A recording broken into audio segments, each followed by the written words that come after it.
Vana Makhadzi nana Mafikizolo ku Victoria Falls zodiridzira kuno Zimbabwe. That's a very big no. Vanhu vangazomboya zvakuno. Asatomboye kuno. Ngetanaro Vakauya tovatema nematombo. Ngaridzire kuchinyika chavo ichocho. Kuno kwatisomboda kumona Econet ngaite mushi. Iyo Econet yo ide yambotogara pasi futi zvekare. Vambotarisa zvikuitika because vanhu vave Econet vatone dzimwe hama futi dzitori kwaikoko. Dzimwe dziri kutambwa rafu ikoko. But for the meantime tokumbira Mr. Saif Masiwa ngavasauyise mashozi wayo. Tingatofambire mhirizhonga ikoko kusvika vadzokera vagadzirisa nyika yavo first. Then vozouya kana takunzwanana sevanhu. They are lazy, they don't like to work. For us foreigners like Zimbabweans, Malawians, we are hard work and they are jealous of us.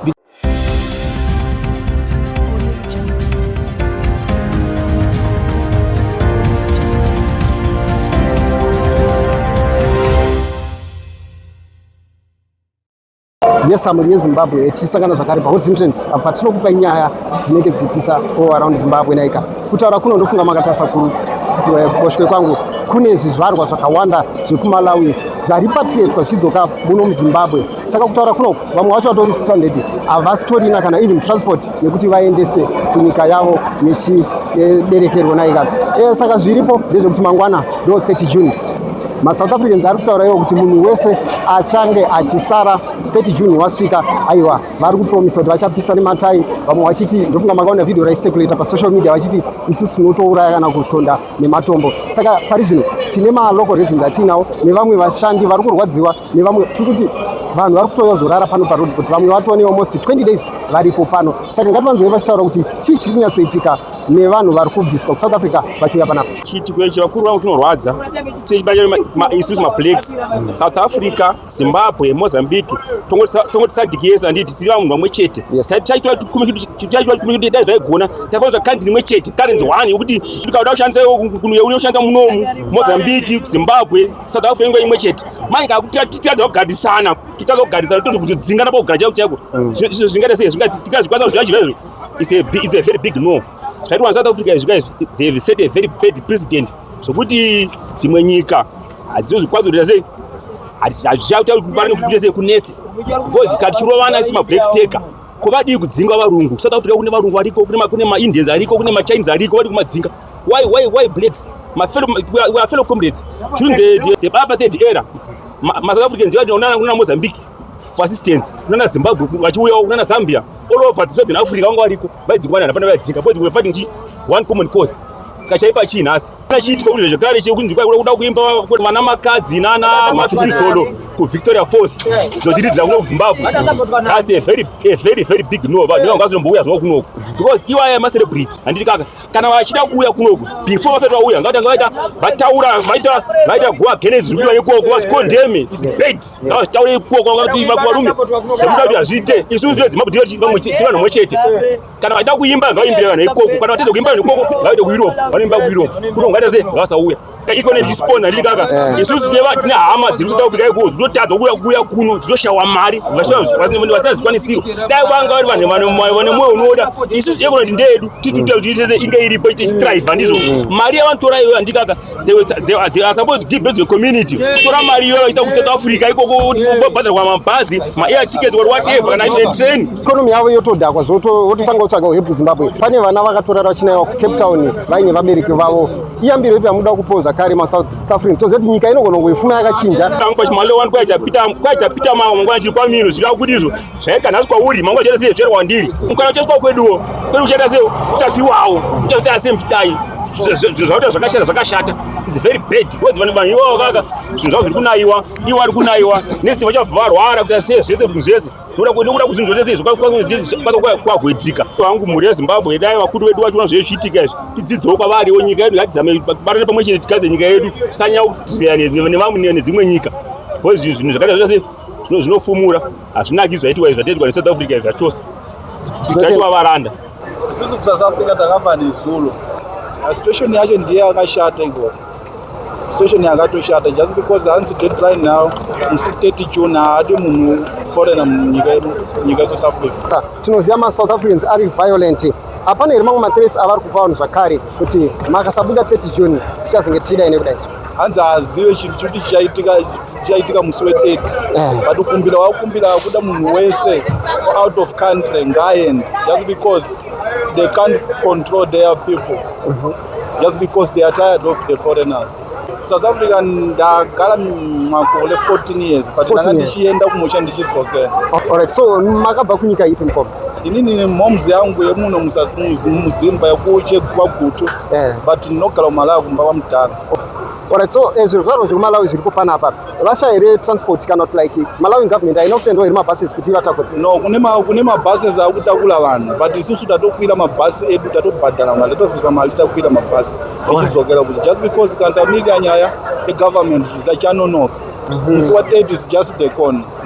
So we tried our best and get a transport and get out of SA. But mukoma muri kupaonawo sei kuti varungu kana vemamwe marudzi kana machaina haasi kudzingwa asi pari kudzingwa zvimwe zvizvaro zvichitema imo muSouth Africa? Munoona sei tichitarisa nyaya yeubuntu muSouth Africa vachivenga mamwe mablacks? Zvese zvinoitika nyaya yepolitics. It's just a political issues. It's not about the white people. These people, we just hate each other just because we are the black. Yeah, it's how it is. It's all this politics. So why is it same Africans are who are affected? Why do you bata varungu zvakare sezvo maforeigners vari munyika imo? Amen, handisi kuziva. Just because kana achitaura asi munhu yese ari muforeigner hangaaendi. But kana achiti muforeigner analeva munhu mutema ndiye foreigner kunyika yeSouth Africa. Muindia, muchina, mulungu yese haasi muforeigner kuSouth Africa. Muforeigner ni munhu wekuMalawi, muNigerian nevamwe kuzimwe nyika. Zimbabwe. But mukoma iyambiro ipi amungade kupo vanhu vekuSouth Africa? Tinoziva nyika inogonofuma yachinja, ingava Zimbabwe yacho inogonofuma yachinja, yatone economy yakanaka. Inini advice yangu vanhu vekuSouth Africa, they must respect us just because they never know what comes tomorrow. Maybe tomorrow their grandson they will come to our country. Tikunzwa zvakare kuti kune ana Mafikizolo na Makhadzi vari kuda kuzoita show muno musi wa5 July asi ruzhinji rweZimbabwe ruri kuvava kuti aiwa havangazoita show muno ivo vari kutidzinga kunyika dzavo. Mashoko api amunoda kuudza vanhu ava maselebha ari kuzoita mashow achidzinga vanhu kunyika kwavo? Ngauye, they are most welcome. We are not like them. I'm scared for my brothers and sisters from out country. What it will happen to them. Senyika tiri kubatikana madzoserwo ari kuita vanhu vaSouth Africa. Hatitombochitambira zvamuchose chiitiko ichi nezvazvabvira zvazvo. Vanhu vari muSouth Africa vari kunongwe kuSouth Africa kana maproduct kuSouth Africa aregedza kupinda muZimbabwe. Hatitombochitambira kana maevents ari kurongwa kuti vanhu muSouth Africa vapefomere munomu hatisi kumada. Ende akauya vakaita nharo vakauya toda kuvatema nematombo kwete nemakeni kana kutovaisa uriri chaiwo chaiwo. Tiri kubatikana toda kuvatema nematombo. Ngavagare ikoko, ngavaridzirane ikoko. Ngaasatomboye kuno, ngaaridzire kuchinyika chavo ichocho. Kuno kwatisomboda kumona Econet ngaite mushi. Zviri kuitika izvi kuzviona. Ngavaridzire ikoko. Ina ndakanotombozvitambira zvakanaka nekuti dai zvazvichigona kuti vemuno munyika medu muno vaitowo zvakaitawo vamwe zvekuti vabva vangokata zvese zvakaita Mozambique zviya zvotova vangoti magonyeti ese ngaabva atoregedzana nekupinda kunyika kwavo because hazvibatsire kuti toti tiri ndevamwe vedu but vachibata vamwe vavo zvakadaro. And yeti futi wotozoshandisika kuti vanenge vada kuuya futi vachiita zvimashow zvavo kunoku vachitora mari kunoku asi ivo havadi maZimbabweans kana any other mafellows avo. Saka inini hangu handiononge zvinobuda zvavakaita vanhu veSouth Africa. Vanhu ivavo vari so brutal zvekutodaro havasi vanhu veve. Zvototi dai zvaita Mwari chaicheka atombongoipwanya nyika yacho because hakuna vanhu vakadaro. Havana humanity. Kana vachitadza kuti mamwe maAfrican countries anga achininga nawo handimbochiona hangu because zvafana muno muZimbabwe chaimo chaimo. Mune vanhu vakawandisa stereki maforeigners. Vakatina kana basa navo kuti vari kuitei kana kuti vari kudii. But unotozoshaya kuti ivo chii chinoita kuti vapindwe nemweya wakadaro. I think vatongorana Satan zvavo. Handiziva hangu kuti Econet iri kuwanei kune vanhu ivava but dai vari vamwe vanhu ka because Econet iri muZimbabwe dai vari kutarisawo zvavari kuitwa nevanhu ivava. Zvona zvese zvimapost even zvakanzi South Africa ndavatozvivhisa because kana ivo vari kuona kuti isusu hatina basa tiri useless. I don't see any reason yekuti vange vachinzi hanzi vari kuuya kunoku kuti vauya zotora avo mari. Iyo Econet iyo dai yambotogara pasi futi zvekare vambotarisa zviri kuitika because vanhu vave Econet vatone dzimwe hama futi dzitoriko ikoko dzimwe dziri kutambwa rafu ikoko. Saka inini hangu handiziva hangu semaZimbabweans kuti vakuru vedu vari kuzviona futi sei because isusu sevanhu vemuZimbabwe inini hangu ndirini zvangu handisi kumboona zvichimeka sense yekuti munodzinga vanhu vanenge vachiedza kuti vagare ikoko movadzinga and then muri kuexpecta kuti macelebra ava auye futi kunyika kwacho kwavo kune vanhu vavari kudzinga hazvimeke any sense zvakatodhava dai ava vatongoregedza kutongouyavo because isusu dai zvazvitoita taitononovagarira pabhodha chaipo ngavaregedzewo kuuya izvo zvavari kungoita ivo ngavabva vangotongoregedzewo kudzimwe nyika because ivo vari kuzviona kuti ivo havakwanise kunge vachifambidzana nevamwe saka ivo ngavabva vangogara kunyika kwavo vangoita life yavo kunyika yavo vaona kuti vanoswerere vachinetswa nekanyika kavo ikako kavanobva vadaro.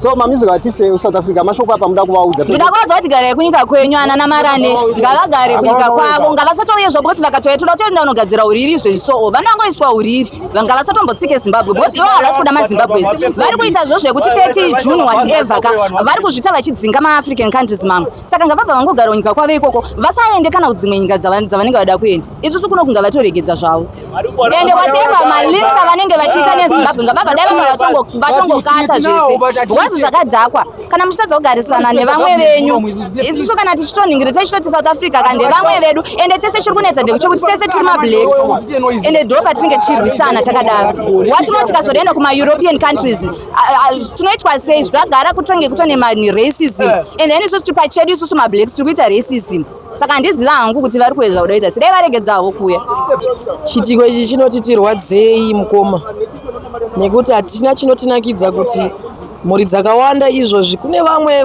vekuti vanenge vakatosiya Zimbabwe vachiva based kuSouth Africa kuno kwavatori namisha movamhanyisa movaburitsa vanhu ivo vorara mustreet nevana vari kutarisira kuti vana vaite sei vana vadiki vakuru tokwanisa kuzvinzwisisa kuvanhu vakuru ko vana vari kurara mumastreets tinoda rudo pakati pedu guys hazvisi kutinakidza izvi tese tiri mablacks tiri chinhu one kuno kana tichinzi Africa that means we are one tese handiti tiri one continent saka ngatiitei rudo ndo zvatiri kunyanyorwadziwa nazvo kuti kurara kwekuri kuitwa mumastreet uku mhuri dziri panze vedu weye hazvisi kutinakidza handiti makambani eZimbabwe vedu weye tanga tichikumbirawo kuti mhuri yeZimbabwe zvicherwa zveZimbabwe zviwanewo mabasa because ukaona vanhu vachisiya nyika yavo vachienda kuma-foreign land vari kutsvaga raramo kuti mhuri dzakawanda dzidye dziwanewo kurarama saka muno muZimbabwe tikukumbirisawo vane mabasawo vakwanisa kunge tichipananawo tichishiyana mabasa kuvakuru vedu veZimbabwe futi tivhurireiwo zvekuti vana vaite iye zvinezvo mastriti takangozara hamuna chine musoro chatiri kuita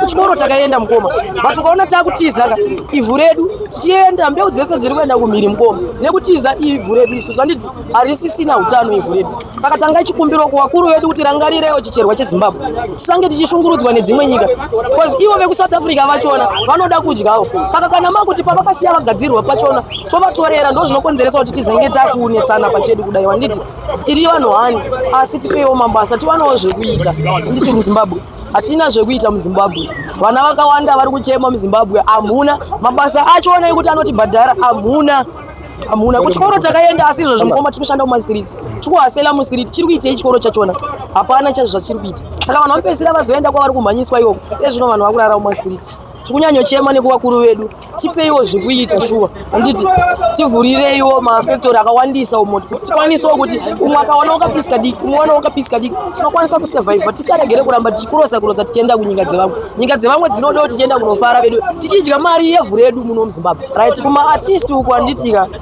chinozoitika isusu tinopedzisira takutoziva kuti tisiri kuda ma-artist ekune dzimwe nyika like nana South Africa mune show yaMakhadzi iri kuda kuita kune dhati yaMAFIKIZOLO yatakanzwa handiti vanhu ivavo tinenge tichivada kozi tiri muchinhu one but nenyaya yekuti vari kuti maforena munyika yavo ngaabude isu hatikwanisi kuvatambirawo kana kubuditsa mari dzedu tichienda kumashows avo kozi kwavo kwachonaka tiri kudzingwa saka hatikwanisi kuvatambira kunoko ivo maSouth Africans varida kuya kunoko vada kunoitei yeti kwavo kunyika tiri kudzingwa but tikadzokera kuhistory yedu tanga tiri chinhu hani kwakuna Mandela kuna Sarafina vanhu ivo vakafighta freedom nana Mugabe handiti but taakupatsanura zvinhu zvavakatiunzira nenyaya yekurwisana pachedu mablacks vanhu vane ganda rimwe chete hakusi kuti hatimade maartist tinomada zisingaite maartist wayo we support each other because tinoziva kuti muno mutinana Wingidi tinana Japurezi vanodawo kuenda kumashows kunana South Africa handiti ndo raramo yavo iri mumusic tinenge tisingade kuvadzinga but chitiko ichi chinokonzeresa kuti tizenge takuti hatisi kuvadawo kuZimbabwe because ivo vari kudzingawo vanhu vekuMalawi neveZimbabwe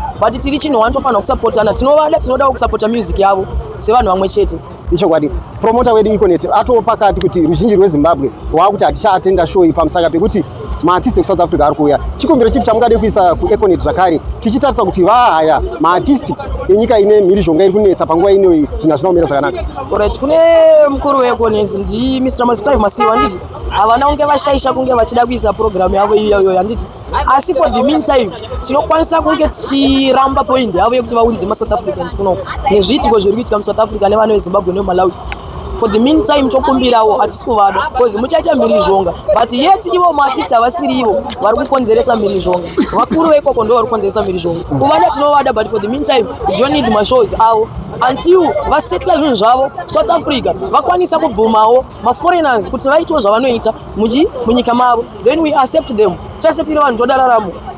But for the meantime chokumbirawo Mr. Fadzai Mahere ngavasauyise mashows iwayo tingatofambire mhirizhonga ikoko kusvika vadzokera vagadzirisa nyika yavo first then vozouya kana takunzwanana sevanhu vano. Ukatarisa vanhu vekuMalawi muSouth Africa vanga vari kumafarms mukoma nditi vanga vachiuya vari zvikwata vanhu vavo vanofamba vakawanda 80-100 izvozvizvi mune vanhu vane almost week vekuMalawi vakazara vari nguva vachiofloadwa imomo but transport yachona havana kupiwa. Saka kodi zviri kutirwadza kune chando this is June and July anditi kune kuchitonhora mune vana vadiki vari kurara muroad court zvinototiremera wesu chero vasiri vemunyika medu anditi zviri kutotirwadzawo kuti vanhu ivavo vari kurara munzira instead hunge vachirara mushelter and government kuti izoprovide shelter yevanhu vese including maZimbabweans asina pekuenda ava zvinokwanisa kuzovaremera. Saka iyi hazviri kurwadza Malawian people vari kurara paroad court vamwe vanotadza kuwana mukati wapedzira vongorara chero pavarara panze panapa zviri kurwadza kuri kutonhora vedu weyo tiri chinhwana. Takaenda kunotsvaga kushanda hatina kuenda kunotsvaga kuwabira kana kuita sei vabata rafa vanhu sekunge isusu tiri vanhu vekuEngland kutiona kunge takasiyana ganda sei vasingarwadziwo nevamwe. Tinoona mateso vanhu zvakanaka tikatarisa nzvimbo yega yega ine marudzi ese kana tikatarisa malocation ese ane marudzi ese anotaura chiAfrican chii chinonzi Africa kana kuti unity inobva papi kana ivo vachitora vanhu vemuAfrica kunge nhapwa kuona vanhu kunge vasiri vanhu nekuti vari munyika mavo. Nyika inotakura vanhu vakasiyana siyana ndotsaka tichiti Africa Southern Africa region yakati zvinoreva kuti vanhu ava vanokwanisa kuziva kuti tinoraramisana tese but kana musingakwanisa kuti unity mucontinent yedu yenyika yekurarama nekuzikana kwatiri kwamaAfrica tichitukwa kakawanda but wakutuka mwana wamwai wako zviri kuonekwa navanhu vese sinyei mabudiro ayaita kana vanhu vari kuuya vanoti isusu tina upenyu here kana kurarama kushoresa rudzi rwenyu hapana chakasiyana kuti kana ndevele inotaurwa muno shona inotori mamwe mawedzi akarerekera kune nzvimbo dzakafanana naZambia mwaiza tikabva kuZambia tikanoti Mozambique vanhu ikoko vakasvika kunoko vatori time kuti tikwanise kunzwisana navo but ivo manje vakutora vamwe vedu kwaita nhapwa nekuti ivo nyika yavo yanga ichinzi iri stable nekudzika yanga akaita taichitembawo asi onai tine nyika yakafanana neZambia. KuZambia munhu anoenda hatombotye kana kuita sei tikatotyira kuti maaccident nekugadzirisa maroads kuti tigadzire unity yenyika tine Saturday takabvura munomo nekutaura kuti tingamirwa hedu but vanhu vacho vakuru vacho imomo ndo vari kudaro ende vari kuita vanhu vacho vemunomo chenyonetsa chii ngavataure reason yekuti vari kutambudzira vanhu vanevo vanhu vatambura hakwete wenyika wani nyika dzese. Inini ndinenyada kutaurei mumwe muNigeria akabva uku vari 4 vakanokwanisa ngoti vapinde mubhazi iri nekuti vakataura kuti vanhu vekwedu vakawandisa kuti tiende kwedu nemabhazi hazviite vane 3 days tichigara navo muno mustreet taivasiye vakarara vachivatora no zviri right vanhu vakurara pamagedhi vakazaneti nzvimbo yatiri ndo hombe inoenda vanhu vanoenda kunze vachibuda munomu ropoti yedu yatina inonzi Force Roadport paroadport apa pari kurara vanhu pari kuchengetwa vanhu sekutoti yainga iri nzvimbo isina security dai vanhu vachiwanikwa vakauraya munzvimbo inei asi vanhu varorara pano vakawanda nekuita sei vari kuzosumukawo vachienda zvavo asi munhu wese ane kurwadziwa. Mukoma igaroziva kuti makore nemakore panenge pakudaitwa maelections kuSouth Africa zvizvarwa zvemuZimbabwe zvinogona kutourayiwa kupiswa kana kurohwa zvakaipisisa. Iyambiro ipi yamunoda kupoza kare kumaSouth Africans ari kuita zviito zvakadai? Chiitiko chanoda kutaura ndechekuti kune vanokwanisa kuwana vanokwanisa batsirai vamwe vedu vauye kumba namuri kuonekwa nevanhu vekuMozambique neti yedu iri nani vanhu vari kugara mustreet nekuti munhu anotanga kuziva neRepublic nekuda kunge abvunza munhu vamwe vacho nomaziva kudzidza kune dzimwe nzvimbo kushoma kuti azokwanisa kunegotiata newe panenge patotora time wozika vanhu kuMalawi kana Mozambique unoza kudzidza kwangu kuti vanhu kuti kana ukabuda kune dzimwe nyika vanga kana kumapurazi hatomokwanisa kuchinja language yake unotukamirwa nemunhu 1 pano 6 vanhu vakadaro vamwe vangoreva vakamira kusa vanachanya language senge vanhu kuSouth Africa vekuMalawi avakwanisi kutaura English vamwe vacho vana kudzidza kwanotaurwa nemunhu 1 anenge achivalita akaenda vakasara vakatakwa vanoita sei unoona vanhu senge vanhu vekuMalawi vari panjodzi zvakakurisa sachikurudzirawo kana iri government yapindira mavaunganira kuti vanhu muroadboard Malawi people vari kuuya achienda kuMalawi nemaZimbabwe nacho dai vaikwanisa potoriwo vanhu vavatsvaga place yavanoisa vanhu ivavo matoilets chaivo muroadport mune 4 rooms apa vanhu vari muroadport more than 500 saka tiritikana zvirwere chero totogadzira saka dai government yakwanisa kutaurawo neMalawi vakuita sei vanhu vasagarimo vanhu vanogara 1 week asina mari dzematransport vachibhega mumastreets ivo maZimbabwean acho ari kuuya kuno kutoshaya kutovaisa paimari yenza kutokwira patebhadhara ma$30 ma$20 wekwedhi atokwira nokuti vanhu vaita sei vawandisa saka dai chikumbiro tibatsirewo ipapo segovernment zvimwe Cape Town vakaparadza zvinhu zvevanhu vanhu vakaunganidzwa nezvinhu zvavo mvura bva yanaya tichiri vanhu vane vangodzoka vasina chavakabata kufarira macelebs kana achitouya munyika medu munomu tichitosheya maitikira azviri kuita zvinokonzeresa zvakonzera kuti tive neupfinyi kuti munhu enge asauye zvake munomu nemabatira vari kuita maforeigners munyika mavo transport iri kunzi yaita shoma South Africa yekutakura vanhu ivavo but government haifani kupererwa nezvinhu zvakafanana izvozvo iri ndiyo yagadzira zvinhu izvo kuti vanhu ngavabve vaine nyika dzavo saka vafana kutambura kubvisa vanhu ivavo havafana kubvisa vanhu vanewo vafana kutoprofita matransport vanhu vodzokera kunyika dzavo kana vati ngavabve munomu ukaiti vabvise vanhu newo namwe vari kuita yekushaya transport yekuti by 30 June ndo deadline saka 30 June yakasvika pasina matransport vanoita sei washaya transport yokuyisa ada kuuya 30 wati wasvika anotiwa sei kuti Africa yese kutoona kuti nyika yeSouth Africa is a devil vanhu vauraya vawandisa xenophobia yavana kuitanga nhasi vachipisa vanhu nematai muno muZimbabwe hatinobva tamboita hundo dzakafanana neidzodzo tinoenda kuMalawi tinoenda kuMozambique hakuna hundo dzakadaro majipi anopinda chikosa chienda kuZambia chienda kuDRC hapana kuva kwambonzonzi kune vanhu vapanduka vaita road block ikuti ngatibati train muSouth Africa. I'm a citizen from Malawi, but I'm come from South Africa. As you know, the situation how it is right now, people they are struggling to come back to Malawi because of the situation. It's hectic because many of people they can't survive to stay there because they run roads and their bosses they are chasing them away, so they don't have any place to stay and they don't have money and they are struggling. And they don't know what to do, but they prefer to go home, but they don't have anything. If I say anything, I mean it. People, they are struggling. And they want to go out from South Africa to save their lives, because they don't know what happened tomorrow. We don't know. But they are struggling, people, we are struggling. The weather condition there is different from here now. It's raining in South Africa. People they are sleeping outside. They are like, I don't know, but they are like animals who are they are learning from other world life to be chasing after them. Yeah, it's what I can say, and it's what I'm experienced from there. It's so sad, surprisingly, like most South Africans are saying that other black brothers in their country are foreigners, but white people, Chinese and Indians, they are saying that they are okay with them. How do you feel when you get such a kind of information? You see, most of the things we can say that we are loved by South Africa because those people, they are lazy, they don't like to work. For us foreigners like Zimbabweans, Malawians, and other black people who are the neighbors to them, we are hard work and they are jealous of us. We have heard some other South Africans begin to loot fridges, stole the property of those Africans, like foreigners who are in their country. How did you feel when you heard again such kind of news? It's painful because you see, some of people they stay in South Africa more than 20, 30 years, some 15 years, 5 years, 7 years. They are staying in South Africa, working hard to get something that they have today. They have belongings like cars, they have fridges, TV, whatsoever. So from nowhere, someone is coming and loot everything that you have sweat for many years. It's very painful. And after all, it's not like that they are fighting for us, but they want what we have. That is lobbying. It's not like they are fighting for their lights. It's not the light. Lights is not that you are infringing other people's lights. If the lights, it's like if you feel someone pains, that is the lights. But if you go out and lob, it's lobbying. It's lobbying. They are lobbying, not like they are fighting their lights, and they are not fighting their job. If all the foreigners are out of South Africa, they can't get a job. they can't. I can challenge you. They can't get job because I myself, I'm a electrician. I have my own company there. I have my own boss, boys there. I work myself. I find my jobs myself. I work hard myself. There's no one who employ me there. I went there, nothing. But after 3-4 years, I proceed and I have something like, it's like that. So for them, they don't like that. They just like to stay and have something for free.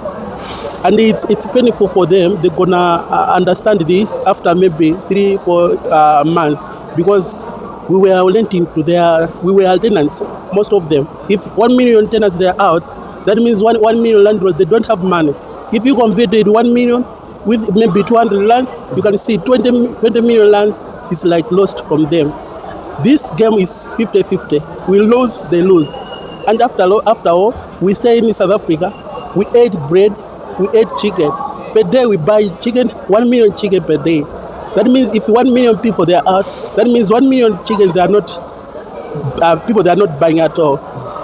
In such doing, that means people they're gonna lose job because their company they can't allow them to be there. At the end of the day, they are producing 1 million a day, 1 million chickens, and now they are producing 500 chickens. So it means that if they have 10 laborers, they're gonna have 5 laborers because of the production is low and the supply is low, and the demand is like the supply is high, demand is low. What next? It's like you fire other people. You can't employ people because your demand is low, the supply is high. Recently, here in Zimbabwe, on the 5th of July, there are music artists that are coming here, Mafikizolo, Makhadzi, but Zimbabweans are saying we don't need to attend those shows because those are African people, South African people. They want our money. What are your words pertaining to those artists? You see, I can't encourage to do like that because we are all humans, we are all Africans. But with the situation, people they feel pains that okay, if you do this to me, I'm gonna do it to you again like that. But it's not good. We are all Africans. We are all our mothers, our fathers, forefathers. They are coming from South Africa. As I am Nguni, my mother, my ancestors, they are coming from South Africa. That means we are one. So if we are like, okay, don't come to Zimbabwe, don't come to Malawi, don't come to Zambia, it's like, and it's not good. And I don't know from now what the SADC region they are doing, mainly the SADC chair, because this time is the time to stand and to condemn that in a strongest way. Yes. A SADC, we are SADC chairman, SADC people, we must stand together and condemn this because it's not good. It's not good. It's not good. So any last words to the South Africans? We know very well, be it Malawi, Zimbabwe or Mozambique, their economies might boost. In South Africa, years to come, they will start to struggle. What are your words to the South Africans who are listening right now? What I can say to South Africa, we love you. You are our brothers and sisters. We love you. We don't judge you because of the situation that you are going through. But the problem is not the foreigner; it's your government. You must fight with your government to put the proper policies in order you to have employment. Not the foreigners that are taking your jobs. We are out. The foreigners that are out. We're gonna get jobs, or you're gonna lose jobs, or your economy gonna be down, my friends. In 3-5 months, you're gonna tell me that you are down, not proceeding. Ask your government to provide the good policies for your country, not to fight foreigners, not to fight your brothers. One day, you're gonna need us. You're gonna need the foreigners. You're gonna need the Zimbabweans, Malawians, and Zambians, whom we are fighting today. You're gonna go to Zimbabwe after you are struggling there. Who gonna welcome you? And if you go to Malawi, who gonna welcome you? You had a good reputation from Mandela. Now the reputation is gone. If you go everywhere, even America, Britain, whatever, your reputation is gone. People they look at xenophobia people, Afrophobia people. From now, South Africans change. Mushure meongororo netsvakidzo ndofunga mazuona kuti vamwe vacho vari kutotya kana kutaura maererano nemabatirwo avakaita kuSouth Africa, asi ndofunga mangovinzwirawo vamwe vari kutotaura kuti aiwa nyika inogona kufuma yakanaka, ingava Malawi, Mozambique kana ingava ipi nyika. South Africans havazoshema here kana kukungura vakuda kutsvaga again assistance kubva kune dzimwe nyika. Uye mucomment section mupo pfungwa dzenyu kuti todi tiri tese tiri mablacks but taakunzi maforeigners of which zviri kushamisa ruzhinji rwese rwaAfrica ndezvekuti mablacks ari kuSouth Africa ndo ari kudzingwa, asi mamwe vakaita like varungu machinese havasi nokuti vari kunzi aiwa ava ndo vamwe vedu. Uye mucomment section mwiri yeZimbabwe mupo pfungwa dzenyu kuti ubuntu wachona ndo watinge tichitaura here wakadai so. Musakanganwa zvakare kulike, mushare again to Hot Zim Trends so that whenever we post the latest news automatically you'll be updated. We love you so much. See you next time.